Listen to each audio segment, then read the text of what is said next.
آمين والصلاة والسلام على أشرف الأنبياء والمرسلين نبينا محمد وعلى آله وصحبه أجمعين أما بعد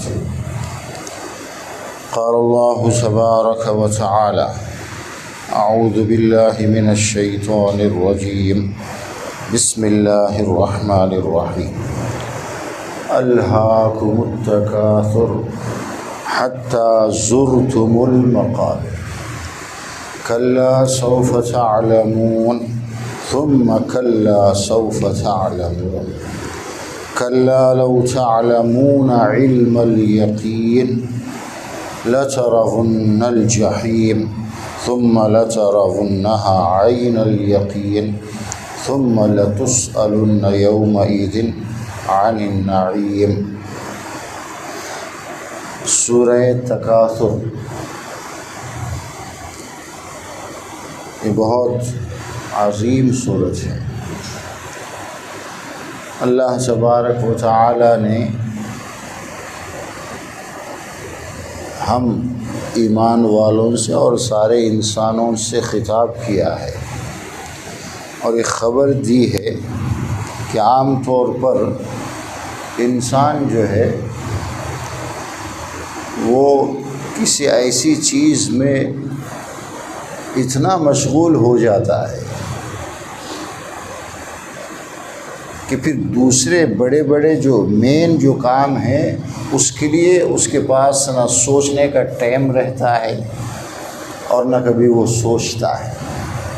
لہو کہتے ہیں کوئی ایسا کام آدمی اس میں اتنا لگ جائے کہ دوسرے سارے کام وہ بھول جائے، اسی کا ہو کر رہ جائے۔ آپ دیکھتے ہیں کبھی کوئی سیریل دیکھتا ہے تو جب اس کا ٹائمنگ ہوتا ہے نا پہلے ہی سے وہ سب کچھ چھوڑ کر کے اسی کی فکر ہمیشہ رہتی ہے کہ اس ٹائم سے پہلے۔ آدمی کو کسی گیم کا شوق ہوتا ہے تو وہ گیم دیکھنے کے لیے وہ سب کچھ غیر چھوڑ دیتا ہے، اس ٹائم پہ وہ اس جگہ پہنچ جائے گا اور اسے دیکھے گا۔ کسی کو بزنس میں پیسہ کمانے کا اتنا شوق ہے کہ بس پیسہ اور بزنس ہی اس کے ذہن میں ہوتا ہے، باقی سب وہ بھول جاتا ہے۔ کسی کو پالیٹکس کا اتنا زیادہ چسکا لگ جاتا ہے اسے راجکیہ میں ہی سب کچھ نظر آتا ہے، دوسری چیزوں کے لیے اس کے پاس ٹائم نہیں، وہ سوچتا بھی نہیں۔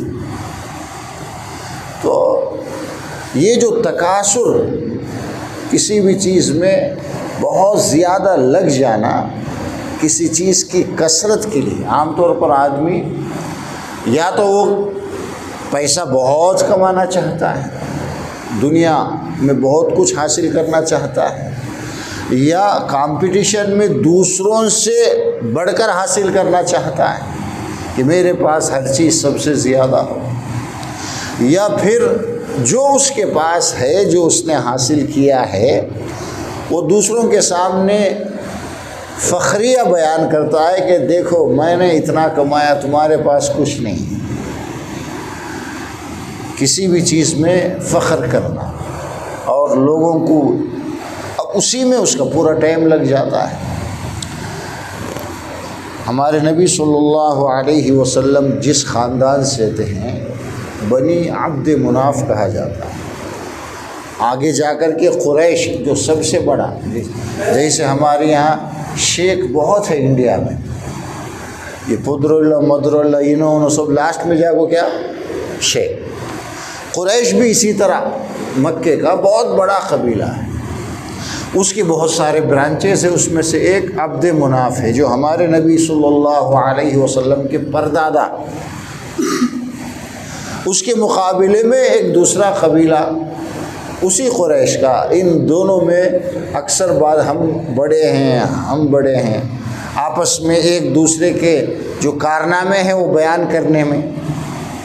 ہمارے لوگ زیادہ ہے، ہمارے ووٹرز بھی زیادہ ہے، جیسے آج کل ہوتا ہے نا ہمارے گھر میں اتنے ووٹا ہے، ہمارے ووٹرز بھی زیادہ ہیں اور بات یہاں تک کبھی کبھی آپس میں بات چیت کرتے کرتے یہ لوگ قبرستان تک پہنچ جاتے ہیں، دیکھو یہ ہمارا فلانا اس نے یہ کام کیا ہے، کتنے لوگ ہمارے قبریں حساب ڈال کر دیکھو، ہمارے خاندان ہمارے قبیلے کی جو قبریں ہیں وہ بہت زیادہ ہے، تم ہمارا کیا مقابلہ کر سکتے، اس طرح کی باتیں ہوتی تھیں۔ تو اللہ نے یہی فرمایا الہاکم التکاثر، تمہیں زیادہ سے زیادہ کے حصول کی جو فکر اور کوشش نے تمہیں جو ہے بہت ساری ضروری چیزوں سے تم کو جو ہے غافل کر دیا ہے۔ کسی حد تک آدمی کو ہر کام میں لگنا چاہیے، جو ضروری کام ہے اسی کا ہو کر اس کا غلام بن کر زندگی گزارنا نہیں ہے، 24 گھنٹے سب کچھ چھوڑ کر۔ تو تم اسی میں لگ کر جو اصل چیز ہے جس کے لیے تم اس دنیا میں آئے ہو، اللہ کو، آخرت کو، اپنے انجام کو سب بھول کر اسی میں لگ کر تم زندگی گزارتے ہو۔ بخاری شریف کی حدیث میں ہے اللہ کے نبی نے یہ فرمایا اگر کسی انسان کو ایک وادی کے برابر سونا مل جائے، یعنی سونے کی کان مل جائے، وادی کہتے ہیں پہاڑوں کے بیچ میں جو جگہ ہوتی ہے جہاں بارش وغیرہ کا پانی رک جاتا ہے، کچھ ہریالی ہوتی ہے، تو عرب کے لوگ ان جگہوں کو پسند کرتے تھے جسے وادی کہا جاتا ہے۔ پہاڑوں کے بیچ میں جو جگہ ہوتی وہاں گھاس وغیرہ، تو پہاڑوں کے بیچ کی وہ جو جگہ ہے اس کے بھر اگر کسی کو سونا مل جائے تو وہ اور ایک وادی کی خواہش کرے گا، مجھے اور ایک پہاڑ چاہیے۔ ایک پہاڑ سونا مل گیا کسی کو، ملنے والے بسلے کا تقوا تھا نہیں اسے، ابھی ایک پہاڑ کے حصول میں لگ جاتا ہے، اور یہی کوشش کرتے کرتے حتیٰ زرتم المقابر، اللہ نے فرمایا تم قبروں تک پہنچ جاتے ہو۔ زرتم کا مطلب تم وزٹ کرتے ہو قبروں کی۔ وزٹ کا مطلب کیا ہے؟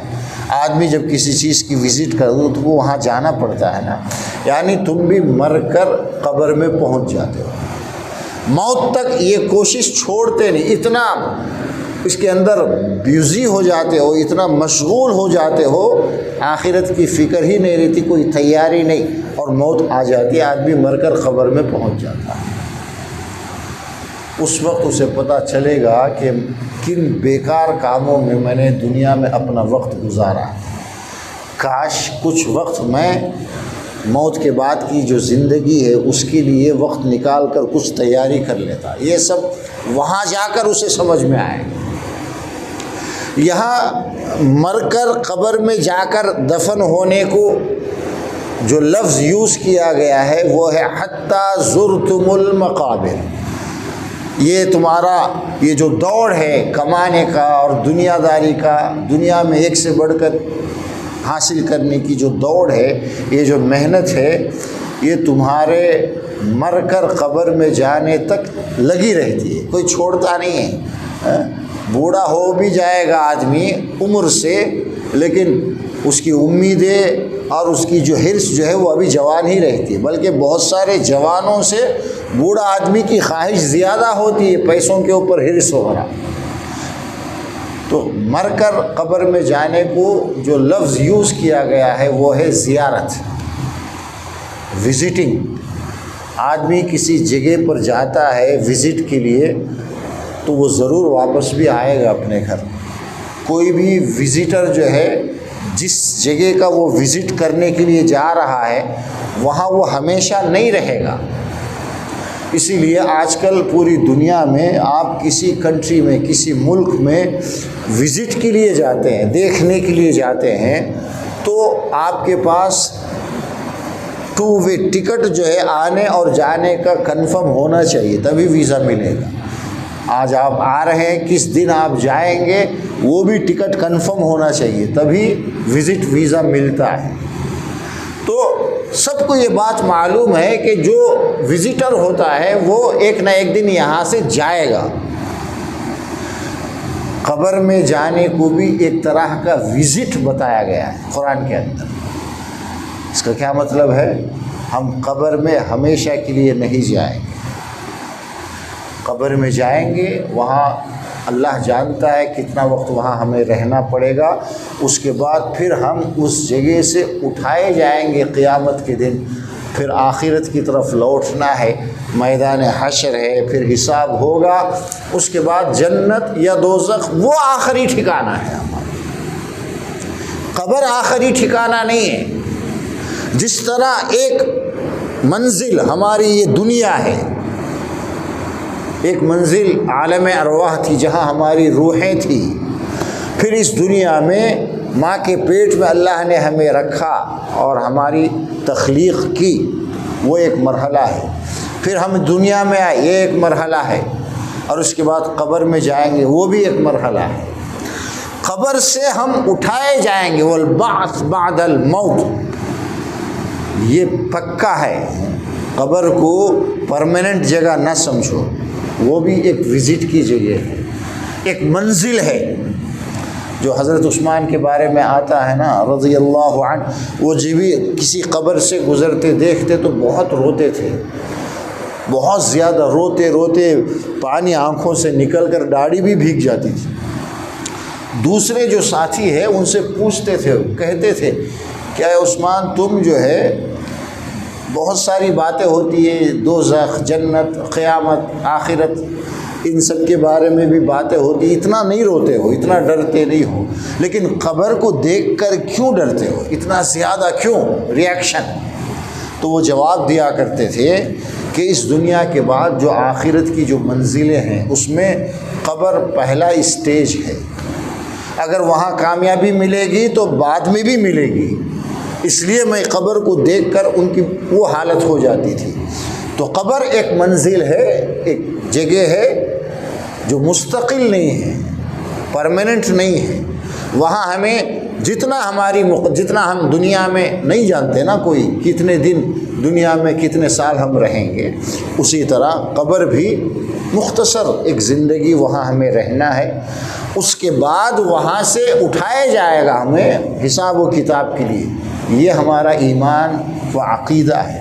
آج کل بہت سارے لوگ کوئی مر جائے تو اس کے نیچے اپنے حقیقی جگہ پہنچ گئے، مثواہ الآخر عربی میں لکھتے ہیں، نہیں دار فانی سے، یعنی یہ فنا ہونے والی جو دنیا ہے اس سے نکل گئے ہیں، انتقال ہو گیا ہے اور اپنے حقیقی ٹھکانے میں پہنچ گئے ہیں، اس طرح لکھتے۔ یہ غلط ہے، ابھی حقیقی ٹھکانہ نہیں ہے، وہ پرماننٹ جگہ نہیں ہے قبر، وہاں بھی کچھ دنوں کے لیے سٹے کرنا ہے ہمیں۔ وہی یہ بات یہاں اس آیت میں یہ بتائی گئی، حتیٰ زرتم المقابر کہا ہے۔ یہ دنیا میں جو لگے ہوئے ہو، آخرت کی فکر چھوڑ کر کے، سب کچھ بھلا کر کے، دنیا دنیا دنیا، یعنی دنیا میں الگ الگ ٹائپ کے لوگ الگ الگ کاموں میں لگے ہوئے ہیں، سب بھول کر کے، کوئی پالیٹکس میں لگا ہے، اسی کے لیے سب ہے، اس کے پاس ٹائم ہے، صبح اٹھتا ہے رات میں 12-1 بجے سونے تک اسی میں لگا ہوا ہے، کوئی اور سوچتا ہی نہیں کتنی نمازیں جا رہی، اور کوئی دکانداری میں ہے، دکان کھول کر دکان بند کر کے سونا کھانا اور کچھ نہیں، آخرت کی کوئی فکر نہیں۔ کسی کا جاب ہے 12 گھنٹے 14 گھنٹے کام کر رہا ہے، ہر آدمی اپنے جس فیلڈ میں بھی ہے وہ اسی کا ہو کے رہ گیا ہے، حالانکہ یہ سب تو ثانوی درجے کی چیزیں ہیں، یہ سب ہمارے لیے کام چلانے کے لیے ہے نا، آخرت اصل ہے، آخرت کی فکر اصل ہے۔ یہ باتیں کب سمجھ میں آئیں گی؟ جب تم قبر میں مردہ بن کر داخل ہوگے، تب یہ باتیں سمجھ میں آئیں، اس سے پہلے نہیں۔ حتیٰ زرتم المقابر کلا سوف تعلمون ثم کلا سوف تعلمون کلا لو تعلمون علم الیقین۔ تمہیں موت کے بعد پتہ چلے گا، آخرت میں جب قبر میں پہنچو گے تو تم نے کتنا ویسٹ کیا ہے، کتنا غلط کیا ہے، وہاں جا کر سوچو گے۔ وہاں سوچنے سے کیا فائدہ ہے؟ یہاں سوچنا چاہیے آدمی، پہلے ہی سے ہوشیار ہونا چاہیے۔ یہ جو باتیں ہیں کہ تم غلط کر رہے ہو، تمہارا یہ جو مشغولیت ہے سب کچھ چھوڑ کر کسی کے پیچھے پڑ جانا، آخرت کو بھول جانا، یہ غلط ہے۔ یہ بات کب پتہ چلے گی؟ جب تم مر کر قبر میں جاؤ گے، جب آخرت میں پہنچو گے، قبر کی زندگی میں اور قیامت کے دن جب سمجھنا ہے۔ کھلا لو تعلمون علم الیقین، اگر تمہیں ان چیزوں کا حقیقی علم ہوتا تو تم جانتے کہ تم کتنا غلط ہو، اور یہ سب چھوڑ کر کے آخرت کی فکر کرتے۔ کرنا چاہیے انسان کو، اصل آخرت کی فکر ہے۔ دنیا گزر جائے گی جیسے ہو۔ اللہ کے نبی دعا کرتے تھے صلی اللہ علیہ وسلم کہ میرے گھر والوں کو اللہ اتنا رزق دے جس کی وجہ سے ہم سروائیو کریں، بس ہمارا جسم کام کرنے لائق ہو، اتنی رزق دے۔ عیش کرنے کے لیے یہ دنیا نہیں، لا عیش الا عیش الآخرہ۔ کلا لو تعلمون علم الیقین لترون الجحیم، یہ دو الگ الگ آیتیں ہیں۔ کسی کو اگر حقیقی علم ہو جائے، صحیح علم ہو جائے، تو اسے بات سمجھ میں آ جائے گی کہ وہ کتنا غلط ہے، اسے کرنا کیا چاہیے، وہ کیا کر رہا ہے، یہ ایک الگ بات ہے۔ لترون الجحیم، یہ دوسری بات اللہ نے بتائی ہے قسم کھا کر، واللہ لترون الجحیم، بے شک تم دوزخ دیکھو گے۔ یہ دو آیتیں ملا کر نہیں پڑھنا چاہیے۔ یہ سورہ کوئی بھی پڑھے، کلا سوف تعلمون ثم کلا سوف تعلمون کلا لو تعلمون علم الیقین، یہاں تک الگ ہے۔ دو لترون الجحیم، بعض لوگ یہ ترجمہ سمجھتے ہیں کہ اگر تم حقیقی علم تمہیں حاصل ہوتا تو تم دوزخ کو دیکھتے۔ نہیں، علم کی ضرورت نہیں ہے دوزخ کو دیکھنے کے لیے۔ بغیر علم جب مرے گا تو دیکھے گا نا دوزخ، برا بھلا کر کے جو جائے گا، جسے حقیقی علم حاصل نہ ہو، جو جانتا ہی نہیں ہے، غفلت میں زندگی گزار کر گیا ہے، وہ تو دوزخ میں دیکھے گا، دوزخ میں جلے گا، سب کچھ ہوگا۔ یہ دونوں کا الگ تعلق ہے۔ اصل میں یہ آیت شروع ہے واللہ سے، جو کہ بیک گراؤنڈ میں ہے، مطلب عبارت میں نہیں ہے۔ واللہ لترون الجحیم، اللہ کی قسم تم ضرور دوزخ کو دیکھو گے۔ جحیم دوزخ کا، جہنم کا ایک نام ہے، تم ضرور دیکھو گے۔ لترون الجحیم ثم لترونها عین الیقین، اپنی آنکھوں سے دیکھو گے۔ اب تو سن رہے ہیں نا، اور ہمیں پرواہ نہیں ہے، لیکن جب اسی حال سے ہم یہاں سے جائیں گے تو آخرت میں ہمیں موت کے بعد ہمیں یہ ساری چیزیں نظر آ جائیں گی۔ قیامت کے دن آگ بھی نظر آئے گی، انگار بھی نظر آئے گا، اور اللہ ہمیں بچائے۔ قیامت کے دن حدیث میں آتا ہے کہ دوزخ کو لایا جائے گا، بڑے بڑے چینا کھینچنے، 70,000 زمام ہوں گے، جیسے چین ہوتے ہیں بڑے بڑے، اور ایک ایک چین کو کھینچ کر 70,000 فرشتے کھینچ رہے ہوں۔ اور فرشتے تو معلوم ہے بڑی مخلوق ہے، 70,000 فرشتے 70,000 زنجیروں کو کھینچ کر کے قیامت کے دن لائیں گے دوزخ، اور ہر کوئی دیکھے گا دوزخ۔ جو جنت میں جائے گا وہ بھی دوزخ کے اوپر سے گزر کر جائے گا، اسے بھی پتہ چلے گا دوزخ کیا ہے۔ تو ان دونوں آیتوں دونوں میں الگ الگ باتیں بیان کی جا رہی ہیں۔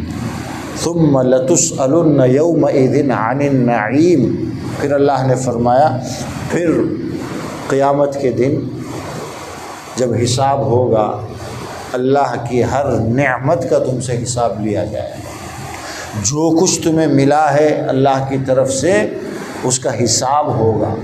تم نے کمایا ہو تو اس کا 2 طرح سے حساب ہوگا کہ تم نے اسے کس طرح سے کمایا ہے، من این اکتسبتہ وفیم انفقتہ۔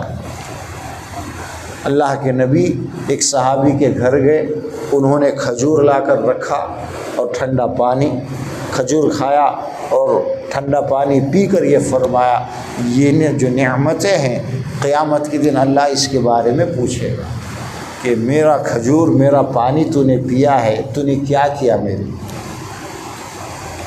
تو جو ہم کماتے ہیں اس میں دو طرح کے سوال ہوں گے کہ کمانے کا طریقہ کیسا تھا، حلال طریقے سے کمایا یا حرام طریقے سے کمایا، یہ ہوگا۔